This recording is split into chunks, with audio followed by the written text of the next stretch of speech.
நெல்லை தனியார் பள்ளியில் 8ஆம் வகுப்பு மாணவன் அரிவாளில் வெட்டப்பட்டதில் புதிய தகவல் கிடைத்துள்ளது. பென்சில் கொடுக்கல் வாங்கலில் ஏற்பட்ட தகராறே அரிவாள் வெட்டுக்கு காரணம் என விசாரணையில் அம்பலமாகியுள்ளது. மேலும் இதுகுறித்தான கூடுதல் விவரங்களை வழங்குவதற்காக நமது செய்தியாளர் சிவகுமார் இணைப்பில் இருக்கிறார். வணக்கம் சிவகுமார், கூடுதல் விவரங்கள். நெல்லை மாநகர் பகுதியில் இருக்கிற பாளையங்கோட்டை அப்படிங்கிற பகுதியில் ரோஸ்மேரி மெட்ரிக் ஹைஸ்கூல் ஒரு தனியார் பள்ளி இங்கே இருக்காங்க. நூற்றுக்கணக்கான மாணவர்கள் படித்து வரக்கூடிய இந்த பள்ளிகள்ல 1 முதல் 5ஆம் வகுப்பு வரை வேறொரு இடத்துல, அதாவது 6 முதல் 10 வரை, 10 முதல் 12 வரை 3 பிளாக்கை பிரிச்சு வச்சிருக்கிறாங்க. இதுல இன்னைக்கு 8ஆம் வகுப்பு மாணவன் ஒருவன் பையில மறைத்து அறுவாடை கொண்டு வந்து சக மாணவனை வெற்றிய நிலையில அவன் பாளையங்கோட்டை காவல் நிலையத்துல சரண்டர் ஆயிருக்கிறான். போலீஸ் விசாரணையில என்ன சொல்லியிருக்கிறாங்கன்னா, இந்த அதாவது வெட்டுப்பட்ட மாணவனுக்கும் வெட்டிய மாணவருக்கும் இடையே 1 மாதத்துக்கு முன்பு பென்சில் கொடுக்கல் வாங்கல், அதாவது எழுதக்கூடிய பென்சில் கொடுக்கல் வாங்கல் தகராறு இருந்திருக்கு. அதாவது வாங்குற மாணவன் திரும்ப கொடுக்கல அப்படின்னு சொல்லி ஒரு பிரச்சனை இருந்துட்டு இருந்த நிலையில ஏறத்தாழ 30 நாட்களாக இந்த 2 மாணவர்களுக்குள்ள இந்த பிரச்சனை பனிப்போரா நேர்ந்துட்டு இருக்கு.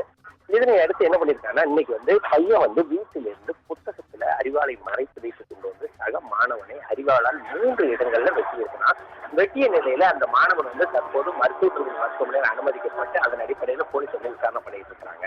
அதாவது பள்ளி மாணவர்களுக்கு இடையிலே இந்த பிரச்சனை முதல் கட்டமா வெட்டிய நிலைதான் சொல்லி கூறியிருந்தாங்க. ஆனா போலீசார் விசாரணையில அவங்க என்ன சொன்னாங்கன்னா, பென்சில் கொடுக்கல் வாங்கல ஏற்பட்ட தகராறுல தான் இந்த கொலை முயற்சியானது நடைபெற்றிருக்கிறது அப்படின்னு சொல்லியிருக்கிறாங்க.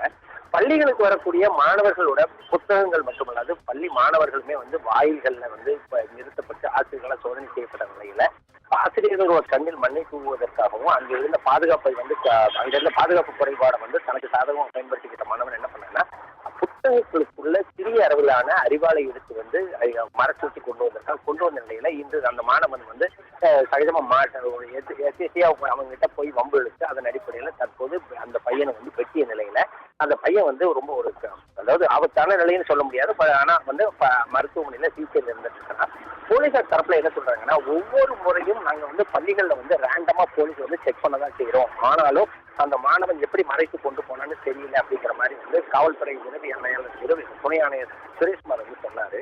அதாவது பள்ளிகளுக்கு நடுவுல எந்த விதமான பாகுபாடும் காட்டக்கூடாது அப்படிங்கிற சூழ்நிலை மாணவர்களுக்கு ஒரே அளவிலான சீருடைகளை அரசு மற்றும் தனியார் பள்ளிகள் வருது, அதை கூட்டப்படுறாங்க. அதன் அடிப்படையில உடைய வருது. ஆனா மாணவர்களுக்கு மத்தியில தற்போது நிகழ்ந்துள்ள இந்த சம்பவம் தமிழகம் முழுவதுமே ஒரு பெரும் அதிர்வலையை ஏற்படுத்தி இருக்குது. பள்ளிகள் தரப்புல என்ன சொல்றாங்கன்னா, இந்த தகராறு எப்படி நடந்ததுன்னு எங்களுக்கு தெரியல, கூடிய சீக்கிரம் இது குறித்து முழுமையான விசாரணை நடத்தப்படும் சொல்றாங்க.